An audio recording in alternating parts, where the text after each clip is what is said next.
సురేష్ని చితకబాది శైలు పెళ్లిని ఆపేసిన బాలు. నిజంగానే బాలు ఎంట్రీతో శైలు పెళ్లి ఆగిపోనుందా? అసలు ఇదంతా ఎలా జరగబోతుందనేది ఈ వీడియోలో తెలుసుకుందాం. ట్విస్ట్ అయితే అదిరిపోతుందండి. చివరి వరకు స్కిప్ చేయకుండా చూసేయండి. వీడియో నచ్చితే తప్పకుండా లైక్ చేయడం మాత్రం మర్చిపోకండి. మరి ఇలాగే బాలు వచ్చే శైలు పెళ్లిని ఆపాలని అనుకునే వాళ్ళు తప్పకుండా వీడియోనైతే లైక్ చేసేయండి. ఈ నారాయణ ఇంట్లో నుంచి ఏ ఆడపిల్ల వచ్చి ఈ మొక్కుని తీర్చదు అంటూ తాయారు ఊరందరి ముందు కూడా అవమానిస్తూ ఉంటుంది నారాయణ కుటుంబాన్ని. అసలు మహాలక్ష్మి వస్తుందో లేదో తెలియక అందరూ తలదించుకొని ఉంటారు. ఇంతలో మేళ తాళాలతో నిప్పుల కుంపటి పట్టుకొని గాయత్రి మహాలక్ష్మి ఇద్దరు కూడా ఎంట్రీ ఇస్తారు. వాళ్ళని చూసి ఇక నారాయణ తాయారు దగ్గరికి వెళ్ళి విజులు వేస్తూ, నా ఇంటి కోడలు మొక్కు తీరుస్తుంది, నా ఇంటి నుంచి ఏ ఆడపిల్ల కూడా రాదని చెప్పావు కదా, మరి చూడు, కళ్ళు పెట్టుకొని చూడు తాయారు, నా కోడలు నిప్పులు కుంపటి పట్టుకొని ఎలా వస్తుందో, మా ఇంటి మహాలక్ష్మి అని అంటూ ఉంటాడు నారాయణ. అప్పుడు ఇక మహాలక్ష్మిని చూసి అందరూ కూడా చాలా ఆనందపడుతూ ఉంటారు. ఇక మహాలక్ష్మి నిప్పుల కుంపటి పట్టుకొని నడుస్తూ ఉంటుంది. అలా చూస్తూ ఇక చాలా బాధపడుతూ ఉంటాడు చక్రి. అన్నయ్య, చేతులు కాలిపోతాయేమో మహాలక్ష్మికి అని అంటూ ఉంటాడు మాధవతో. అప్పుడే ఇక మాధవ, అవును చక్రి, పాపం మహా మన కోసం అంత త్యాగం చేస్తుంది. ఇప్పుడు తనని ఎలా కాపాడాలో కూడా తెలియడం లేదు. తన చేతులు కాలకుండా మనం ఏమీ చెయ్యలేము అని అంటూ ఉంటే, అన్నయ్య ఒక పని చెయ్యి అని అంటూ వెళ్ళి వేపాకు ఇంకా ఎక్కువగా కోసుకొని వస్తాడు. ఈ వేపాకు తీసుకువెళ్ళి మహాలక్ష్మి గారి చేతికి అక్కడ కింద పెట్టు, ఒత్తుగా ఉంటే చేతులు పెద్ద కాలవు అని అంటూ ఉంటాడు. నువ్వే వెళ్ళి పెట్టొచ్చు కదరా అని మాధవ్ అనడంతో, వద్దన్నయ్య, వెళ్ళి నువ్వే పెట్టు, నువ్వు పెడితేనే అప్పుడు వేపాకులు పట్టుకుంటుంది తను అని చెప్తూ ఉంటాడు. అప్పుడు ఇక వెళ్ళి వేపాకులైతే పెడతాడు దండిగా, చేతులు కాలకుండా మహాలక్ష్మికి. తర్వాత ఇక మొత్తం గుడి చుట్టూ ప్రదక్షిణ చేస్తూ ఉంటే ఇక కాళ్ళైతే కాలిపోతూ ఉంటాయి ఎండలో నడవలేక మహాలక్ష్మికి. ఇక ఎండలో కాలు కాలిపోతూ అసలు తను నడవగలనా లేదా, చేతిలో కుంపటి జారిపోతుందేమో అని చాలా భయపడుతూ ఉంటుంది మహాలక్ష్మి. అప్పుడు ఇక మహాలక్ష్మి అలా భయపడుతూ ఉండగానే ఇక చక్రి అయితే నీళ్లు చల్లుతూ ఉంటాడు దారిలో. ఇక నీళ్లు పోస్తూ ఉంటాడు కాళ్ళు కాలకుండా. అప్పుడు ఆ నీళ్లు కాళ్ళకి తగిలి ఎంతో ఉపశమనంగా ఉంటుంది మహాలక్ష్మికి. ఇక మహాలక్ష్మి అయితే ముందుకు నడుస్తూ ఉంటుంది. ఇదంతా చూసి తాయారితో గాయత్రి భర్త ఇలా అంటూ ఉంటాడు, నిజంగా చక్రి మహాలక్ష్మి ఇద్దరు ఒకరి కోసం ఒకరు పుట్టినట్టున్నారు కదా అత్తయ్య. వాళ్ళిద్దరి మధ్య ప్రేమ చాలా గొప్పది. వాళ్ళిద్దరూ కూడా ఒకరినొకరు ఎంతో ఇష్టపడుతున్నారు, ప్రేమించుకుంటున్నారు. భార్యాభర్తలంటే ఇలా ఉండాలి అన్నట్టుగా ఉన్నారు అని అంటూ ఉంటాడు గాయత్రి భర్త. అప్పుడు ఇక తాయారు, అవును అల్లుడు గారు, అవును అని తల ఊపుతూ ఉంటుంది. ఏంటి, ఏమన్నావు బాబు నువ్వు మీ అత్తగారితో అని అంటూ ఉంటాడు నారాయణ వచ్చి. అదేనండి, చక్రి మహాలక్ష్మి గారి జోడి చాలా బాగుంది, వీళ్ళిద్దరూ కూడా ఒకరి కోసం ఒకరు పుట్టినట్టు ఉన్నారు అని అంటూ ఉంటాడు. అప్పుడు ఇక గాయత్రి భర్త, భలే మీ అత్తగారి దగ్గర భలే చెప్తున్నావయ్యా, నువ్వు సూపర్, నిజంగా గాయత్రికి నువ్వు భర్తగా రావడం గాయత్రి చేసుకున్న అదృష్టం అని నారాయణ కూడా పొగుడుతూ ఉంటాడు. ఇంతలో శైలుని తీసుకొని గుడికైతే వస్తారు. వచ్చిన తర్వాత అప్పుడు ఇక సురేష్ని చూసి శైలు షాక్ అయిపోతాం, నువ్వేంట్రా ఇక్కడున్నావు అని అడుగుతూ ఉంటుంది. నేనే రమ్మన్నానే, కుటుంబం మొత్తం కూడా మొక్కు చెల్లించుకోవాలి కదా అని అంటూ ఉంటుంది వరాలు. మనం కుటుంబం అంతా కలిసి ఎప్పుడు గుడికి వెళ్ళినా వీడు మాత్రం మిస్ అవుతూనే ఉంటాడు కదా, వీడి ముఖానికి ఎప్పుడైనా గుడికి వచ్చాడా, గుడిని చూశాడా అని అంటూ ఉంటుంది శైలు. ఏయ్, నోరు మూసుకొని లోపలికి పద అని సురేష్ అయితే తిడుతూ ఉంటాడు శైలుని. ఏంట్రోయ్ రెచ్చిపోతున్నావు నువ్వు అని అంటూ ఉంటుంది. అప్పుడు ఇంకా శైలు, తర్వాత గుడి దగ్గర కూడా మీ గొడవ ఏంటి, రే పద లోపలికి వెళ్దాం అని వరాలు అయితే అంటుంది. లోపలికి వెళ్తారు. వెళ్ళిన తర్వాత అప్పుడు ఇంకా ప్రకాష్ అయితే పెళ్లి బట్టల్లో ఇక పెళ్లి తంతో అంతా కూడా జరుగుతూ ఉంటుంది. ఏంటన్నయ్యా, ఓహో ఈరోజు నీ పెళ్ళనమాట, అందుకేనా వీడు గుడికి వచ్చాడు. రే, ఏదో కుటుంబం మొత్తం మొక్కు చెల్లించుకోవడానికి అన్నావు కదరా, నీ ఫ్రెండు పెళ్లి గురించి వచ్చానని ఎందుకు చెప్పలేదు అని అడుగుతూ ఉంటుంది శైలు. రే, ఏంట్రా మీ చెల్లి అన్నయ్య అని చంపేస్తుంది అని అంటూ ఉంటాడు ప్రకాష్. అన్నయ్య ఏంటి అన్నయ్య, ప్రకాష్ అని పేరుతో పిలు, వాడికి ఇలా అన్నయ్య కన్నయ్య అంటే నచ్చదు అని సురేష్ అనడంతో, అంటే ఒరేయ్ గిరై పోరా వెధవ అంటే నచ్చుతుందా అని శైలు అయితే అంటుంది. అమ్మ, దీన్ని ముందు పక్కకి తీసుకువెళ్ళి మొక్కు చెల్లించాలి కదా, దాని గురించి మాట్లాడు అని అంటూ ఉంటాడు సురేష్. అప్పుడు వరాలు అయితే పక్కకి తీసుకువెళ్ళి అంటూ ఉంటుంది, నీ నోరెందుకే కుదుట పడదు, అసలు ఏమనుకుంటున్నావు నువ్వు, ఎందుకు ఆ అబ్బాయిని అలా మాటలు అంటున్నావు అని అడుగుతూ ఉంటే, లేకపోతే అన్నయ్య అంటే ఇష్టం ఉండదంట, ఎలా చెప్తున్నాడో లేదు చూడు, అందుకనే వాడికి ఇలాగే షాక్ ఇవ్వాలని ఇచ్చాను అని అంటూ ఉంటుంది శైలు. ఇంతలో ప్రకాష్ వాళ్ళ అమ్మ నాన్న ఇద్దరు శైలుని చూసి, రే ఏంట్రా, ఏదో నువ్వు అమ్మాయిని ప్రేమించావని చెప్పావు, అమ్మాయి చూడ్డానికి అందంగా ఉంది కదా అని మేం కూడా ఒప్పుకున్నాము, ఆ అమ్మాయిని చూస్తేనేమో రఫ్ అండ్ టఫ్గా ఉంది, వదిలేస్తే కొట్టేటట్టుంది, ఇలాంటి అమ్మాయిని ఎలా ప్రేమించావురా నువ్వు అని వాళ్ళ అమ్మా నాన్న అంటూ ఉంటారు. మాకేంటో ఈ పెళ్ళి జరుగుతుందని నమ్మకం ఎందుకో కుదరడం లేదు అని చెప్పడంతో, అమ్మా మీరేమీ టెన్షన్ పడకండి, మొత్తం సురేష్ చూసుకుంటాడు, మీరెందుకు అలా అంటున్నారు అని అనగానే, లేకపోతే ఏంట్రా, అస్సలు కూడా నేను ఆ అమ్మాయిని చూస్తుంటే నాకు భయం వేస్తుంది అని ప్రకాష్ వాళ్ళ అమ్మ అంటూ ఉంటే, తను నోరు అలాగే మాట్లాడుతుంది, తన నోటి అలాగే వస్తాయి మాటలు, తనకు అలవాటు బాగా, ఏమీ అనుకోకండి, మా చెల్లి చాలా మంచిది, ఏదో అలా కటువుగా మాట్లాడుతుంది అంతే, ఇప్పుడే వస్తాను అని అంటూ ఉంటే, ఇంతలో ప్రకాష్, ఏంటమ్మా ఏదో అవకవక పెళ్ళవుతుంది, అసలు ఈ శైలుని పెళ్లి చేసుకుంటానని అనుకోలేదు, నువ్వేంటి పెళ్లి చెడగొట్టేసేదానిలా ఉన్నావు అని అంటూ ఉంటే, నాకు తెలుసురా, నీలాంటి వెధవకి ఎవరు పిల్లనిస్తారు, మన చుట్టాల్లో ఎవ్వరూ కూడా మన ఇంటికి వస్తే ఎక్కడ సంబంధం అడుగుతామేమో అని ఇంటికి కూడా రావడం మానేశారు, నువ్వు ఎంత వెధవ్వో,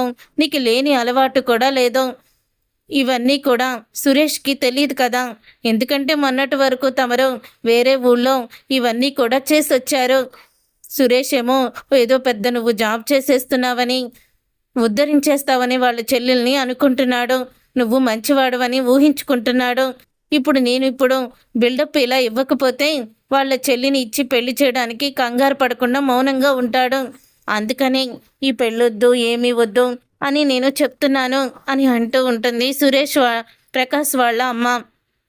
ప్రకాష్ వాళ్ళ అమ్మ అలా అనడంతో, అవునా అయితే పర్వాలేదు, బాగానే కవర్ చేసావు నువ్వు అని చెప్తూ ఉంటాడు. ఏంటయ్యా నువ్వు, నేను అన్నీ మాట్లాడుతుంటే శిలా విగ్రహంలాగా నిలబడి ఉంటావేంటి అని ప్రకాష్ వాళ్ళ అమ్మ అడుగుతూ ఉంటే, పాపం ఆ అమ్మాయిని చూస్తే జాలేస్తుంది, అమాయకురాల్లా ఉంది, తనను కూడా బలవంతంగా పెళ్లిపీటల మీద కూర్చోబెడుతున్నారనుకుంటా, పాపం బలి చేసేస్తున్నారు వీడికి అని చెప్తూ ఉంటాడు. అసలు నువ్వు నా తండ్రివేనా అని అంటూ ఉంటే, లేదురా, మీ అసలు తండ్రి మీ అమ్మే నీకో, ఎందుకంటే నేను మీ అమ్మ మాట వింటాను కదా, పెళ్ళంలాగా, పెళ్ళం చాటు మొగుడినమాట అని చెప్తూ ఉంటే, అమ్మ ఆయన ఏమీ మాట్లాడిపోయినా పర్వాలేదు కానీ కాసేపు నోరు మూసుకొని పక్కన ఉండమను అని ప్రకాష్ అయితే చెప్తాడు. తరువాత ఇక శైలు పక్కకి వెళ్ళిన తర్వాత, ఏంటి మొక్కుబడి అన్నారు, అదన్నారు, ఇదన్నారు, ఇలా పక్కకి తీసుకొచ్చారేంటి అని అడుగుతూ ఉంటే, అవును ఇంతకీ ఆ ప్రకాష్ గాడికి కాబోయే భార్య కనిపించలేదేంటి, పెళ్లి కూతురు ఎవరు కూడా కనిపించలేదు, పెళ్లి కూతురు ఎవరు అని అడుగుతూ ఉంటుంది శైలు. నువ్వేనే పెళ్లి కూతురువి అని సురేష్ అనడంతో పక్కపక్క నవ్వుతుంది శైలు. ఏంటి నవ్వుతున్నావు, నీ చెప్పేది అబద్ధం అనుకుంటున్నావా, నువ్వేనే వాడికి కాబోయే భార్యవి, అందుకే నువ్వు అన్నయ్య అంటే వాడు పాపం చాలా హర్ట్ అయిపోతున్నాడు, కాబట్టి నోరు మూసుకొని వచ్చి పెళ్లిపీటల మీద కూర్చో అని అనగానే, అనుకున్నా ఈవిడి గారు కొట్టకుండా బొగ్గ పట్టుకొని బుజ్జగించి రామ్మ మొక్కు తీర్చుకుందామంటూ నన్ను అంతలా బ్రతిమలాడుతుంటే ఏదో జరుగుతుందని నా సిక్స్త్ సెన్స్ బాగా చెప్పింది, సరేలే ఈ ఒక్కసారికైనా అమ్మ మాట విందాము, మొక్కు కదా చెల్లించుకొద్దామని అనుకున్నాను, కానీ తీరా వచ్చాక ఇప్పుడు సీను మొత్తం అర్థమైపోయింది, సడన్గా వీళ్ళకి నా మీద ఇంత ప్రేమ వచ్చిందేంటా అబ్బా అని తెగ సతమతమైపోయాను, అసలు కారణం ఇదని ఇప్పుడే తెలిసింది అని అంటూ ఉంటుంది శైలు. అప్పుడే ఇక తెలిసింది కదా, నోరు మూసుకొని వచ్చి పీటల మీద కూర్చొని వాడి చేత తాళి కట్టించుకో అని అంటూ ఉంటే, ఏంటి వాడినా ఆ వంకాయ మొఖం అన్న నేను పెళ్లి చేసుకోవాల్సింది. నేను కేశవుని తప్ప ఎవరిని కూడా పెళ్లి చేసుకోను అని చెప్తుంది శైలు. నువ్వు ఆ ప్రకాష్ని పెళ్లి చేసుకోకపోతే మేము ముగ్గురం కూడా ఆత్మహత్య చేసుకొని చనిపోతాము అని సురేష్ అనడంతో ఎవరిని బెదిరిస్తున్నావురా? పోతే పోండి నాకెందుకు అని అంటూ ఉంటే అంత మాట అనకమ్మా, నీ కాళ్ళు పట్టుకుంటాము అని అంటూ ఉంటాడు శైలు తండ్రి. మా పరువు మర్యాదల్ని కాపాడు, నలుగురు తెలిస్తే నవ్వుల పాలవుతుంది అని అంటూ ఉంటాడు. ఎవరు నా నాన్న నలుగురు అంటే? నన్ను బలవంతంగా ఇష్టం లేని పెళ్లి చేయడానికి మీరు బలవంతంగా నన్ను తీసుకువెళ్ళి పెళ్లి పీటల మీద కూర్చోబెట్టి పెళ్లి జరిపిస్తే ఆ నలుగురు ముందు మీ పరువు పోదా? అప్పుడు మీ పరువు ఏమవుతుంది? ఒక ఆడపిల్లని బలవంతంగా పీటల మీద కూర్చోబెట్టారని అందరూ మిమ్మల్ని చూసి నవ్వరా? అప్పుడు మీకు చిన్నతనం కాదా అని అడుగుతూ ఉంటే అప్పుడు ఇక వరాలు, రేయ్ ఇది ఇలా మాట వినదు కానీ దీన్ని బలవంతంగా తీసుకువెళ్లాల్సిందే, తీసుకురారా అని చెప్తూ ఉంటే ఏంటి నన్ను బెదిరిస్తున్నారు, నేను పోలీసులకి ఫోన్ చేస్తాను అని అంటూ ఉంటుంది. ఏంటే నువ్వు ఫోన్ చేసేది? అసలు ఈ దిక్కుమాల ఫోన్ వల్లే కదే మాకిన్ని బాధలు అని నేలకేసి ఫోన్ని కొట్టేస్తాడు సురేష్. కొట్టేసిన తర్వాత అప్పుడు ఇక శైలిని తీసుకొని బలవంతంగా అయితే పెళ్లిపీటల మీద కూర్చోబెడతారు. ఇదంతా కూడా అక్కడ గుడికి వచ్చిన చక్రి ఫ్రెండ్ అయితే చూస్తాడు. ఈ అమ్మాయిని చక్రి తమ్ముడు కేశవ ప్రేమించాడు కదా, ఈ మధ్యకాలంలో వీళ్ళకి గొడవలు కూడా జరిగాయి. చక్రి వాళ్ళు ఊళ్ళో లేని సమయం చూసి ఈ అమ్మాయికి బలవంతంగా పెళ్లి చేసేస్తున్నారా? అసలు ఇది చక్రికి తెలుసో లేదో వెంటనే ఫోన్ చేసి చెప్పాలి అంటూ ఇక వెంటనే ఫోన్ అయితే చేస్తాడు చక్రికి. అప్పుడే ఇక చక్రి ఫోన్ అయితే లిఫ్ట్ చేయడం, ఎందుకంటే మహాలక్ష్మి మొక్కు చెల్లించుకొని కూర్చొని చేతులు ఎర్రగా కందిపోయి బాధపడుతూ ఉంటుంది. ఇక ఫోన్ లిఫ్ట్ చేయంటే లిఫ్ట్ చేయకుండా ఉంటాడు. రే చక్రి ఫోన్ లిఫ్ట్ చేయరా, ఇక్కడ అన్యాయం జరిగిపోతుంది ఒక ఆడపిల్లకి అంటూ ఇక చాలా బాధపడుతూ ఉంటాడు చక్రి ఫ్రెండ్. ఇంతలో మహాలక్ష్మి మొక్కు తీర్చుకొని కూర్చొని ఉండగా అప్పుడు ఇంకా చేతులు ఎర్రగా కందిపోతాయి. చేతులు ఎర్రగా కందిపోవడంతో ఐస్ క్యూబ్స్ తీసుకువచ్చి ఇక చేతులకి మర్దన చేస్తూ ఉంటాడు చక్రి. అప్పుడే ఇక మహాలక్ష్మి ఎంతో ప్రేమగా అలా చక్రి వైపుకు చూస్తుంది. నేనంటే ఇతనికి ఇంత ఇష్టమా? కానీ ఆ ఇష్టాన్ని నేను ఇష్టపడలేకపోతున్నాను. నాకు ఎందుకో ఇతన్ని భర్తగా ఒప్పుకోవాలని అనిపించడం లేదు. కానీ నా కోసం ఇవన్నీ చేస్తుంటే మాత్రం ఎందుకో తెలియని ఆనందం కలుగుతుంది అని చెయ్యి పట్టుకొని ఐస్ క్యూబ్స్తో చల్లగా ఉండేలాగా చేతిని మర్దన చేస్తున్న చక్రిని చూస్తూ అనుకుంటూ ఉంటుంది మహాలక్ష్మి మనసులో. మాత ఈరోజు మన ఇంటి పరువు నిలబెట్టావు మాత అని నారాయణ అంటాడు. ఆ తాయారు నోటికి తాళం వేసేసావు. అసలు ఈరోజు నువ్వు సూపర్ మాత, సూపర్. నువ్వు మా మాత అయినందుకు నేనెంతో గర్వపడుతున్నాను తెలుసా అని అంటూ ఉంటాడు నారాయణ. అప్పుడు థ్యాంక్ యూ పుత్ర అని చెప్తూ ఉంటుంది. ఏంటమ్మా చేతులు ఎర్రగా కందిపోయాయా అని అడుగుతూ ఉంటే, లేదు మీ అందరూ చూపించే ప్రేమకి అసలు మంట అనిపించడం లేదు అని చెప్తూ ఉంటుంది మహాలక్ష్మి. ఇదంతా నువ్వు నా కోసమే చేసావని నాకు తెలుసమ్మా, నా జీవితం బాగుండాలని అనుకుని నువ్వు చేసావు కదా అని అంటూ ఉంటాడు. అప్పుడు ఇంకా మాధవ్ అలా అనడంతో, అవును పెద్ది మీరు అన్నది నిజమే, ఇదంతా కూడా నేను మీ గురించే చేశాను. కానీ మీరు సంతోషంగా ఉండాలి, నలుగురిని కాపాడాలని అనుకునేవాళ్ళు మీరు ఎంతో హ్యాపీగా ఉండాలి అని చెప్తూ ఉంటుంది మహాలక్ష్మి. తర్వాత ఇక చక్రి ఫోన్ అయితే రింగ్ అవుతూ ఉండగా చక్రి పక్కకి వెళ్ళి ఇక ఫోన్ లిఫ్ట్ చేస్తాడు. 20 మిస్డ్ కాల్స్ ఉన్నాయా? వీడు ఇన్నిసార్లు ఫోన్ చేశాడంటే ఏదో ప్రాబ్లమే అయి ఉంటుంది, ఎందుకు చేస్తుంటాడు అని అనుకుంటూ ఉంటాడు. అలా అనుకుంటూ ఫోన్ లిఫ్ట్ చేస్తాడు. రే ఏంట్రా ఇన్నిసార్లు చేసావు ఫోను అని అడుగుతూ ఉంటే, ఏం చేస్తున్నావురా బాబు, అప్పుడే అరగంట నుంచి నీకు ఫోన్ మీద ఫోన్ చేస్తూనే ఉన్నాను, ఫోన్ లిఫ్ట్ చేయకుండా ఏం చేస్తున్నావు అని అడుగుతూ ఉంటే, ఏం లేదు లేరా, నా భార్య నిప్పులు కుంపటి పట్టుకుంది, చేతులు పాపం బాగా ఎర్రగా అయిపోతే ఐస్ క్యూబ్స్ పెడుతున్నాను. అవును ఇన్నిసార్లు ఫోన్ చేసావు, ఏదైనా అవసరమా అని అడుగుతూ ఉంటే, రే ఇక్కడ అదే మీ తమ్ముడు మెకానిక్ కేశవ ఉన్నాడు కదా, ఆ అమ్మాయిని ప్రేమించాడు, ఆ అమ్మాయికి గుడిలో బలవంతంగా తాళి కట్టించేస్తున్నారా, అమ్మాయి పెళ్లి చేసేస్తున్నారు. పాపం అమ్మాయి చెయ్యొద్దని బాధపడుతుంది, ఏడుస్తుంది. అయినా కూడా వాళ్ళు వినిపించుకోవడం లేదురా. మీరు ఊళ్ళో లేని టైం చూసి వాళ్ళు మిమ్మల్ని దెబ్బ కొట్టాలని చూస్తున్నారు అని చెప్తూ ఉంటే అప్పుడే ఇక ఆ మాట విని, అవునా, సరే, నేను చూసుకుంటాను అని చక్రి అయితే అంటాడు. తర్వాత ఇంకా కేశవ్కి ఈ విషయం తెలిస్తే తను చాలా కంగారు పడుతూ టెన్షన్ పడతాడు. కేశవ్కి ఈ విషయం తెలియకూడదు, తెలియకుండా జాగ్రత్త పడాలి అని అనుకుంటూ అప్పుడే ఇక ఎవరు ఎవరు ఇప్పుడు శైలుని కాపాడుతారు, ఎవరిని పంపించాలి అని అనుకుంటూ ఉండగా అప్పుడే ఇక బాలు గుర్తుకొస్తాడు చక్రికి. ఇక బాలుకి చేస్తాను అని వెంటనే బాలుకి ఫోన్ చేస్తాడు.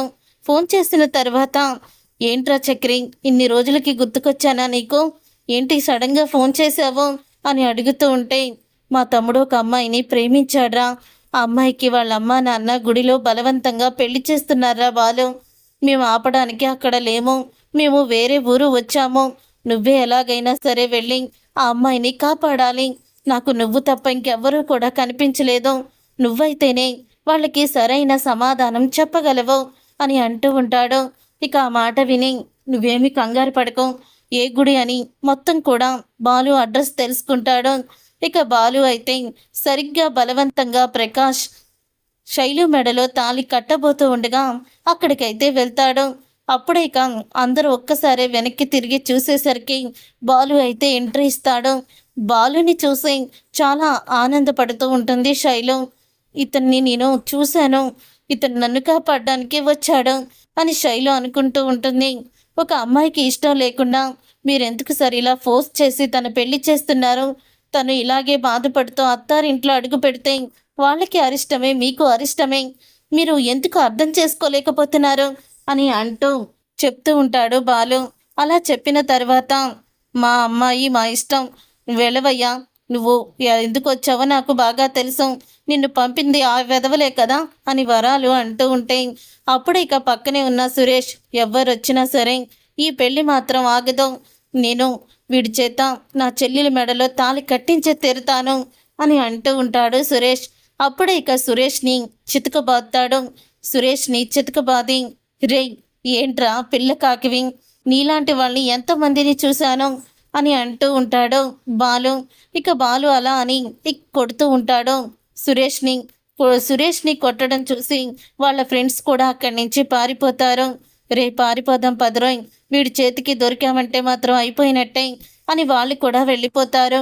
అలా వెళ్ళిపోయిన తర్వాత అప్పుడే ఇంకా అక్కడికి అప్పుడే ఇంకా వరాలు అలాగే శైలు వాళ్ళ నాన్న కూడా షాక్ అయిపోతూ ఉంటారు. ఇక ప్రకాశం అయితే ఇలా అంటూ ఉంటాడు, వామ్మో, వీడి చేతికి దొరికితే అప్పడం చేసేటట్టున్నాడు, ఈ శైలు వద్దు, నాకు ఈ పెళ్ళి వద్దు అని అక్కడి నుంచి వాళ్ళు కూడా వెళ్ళిపోతారు. అలా వెళ్ళిపోయిన తర్వాత ఇంకోసారి శైలుకి బలవంతంగా పెళ్లి చేయాలని చూశారనుకో, ఈసారి దెబ్బలతో సరిపెట్టాం, ఇంకోసారి శాల్తీలే లేచిపోతాయి అని చెప్తూ ఉంటే, అవును, నిన్నిక్కడికి ఎవరు పంపించారన్నా అని బాలుని అడుగుతూ ఉంటుంది.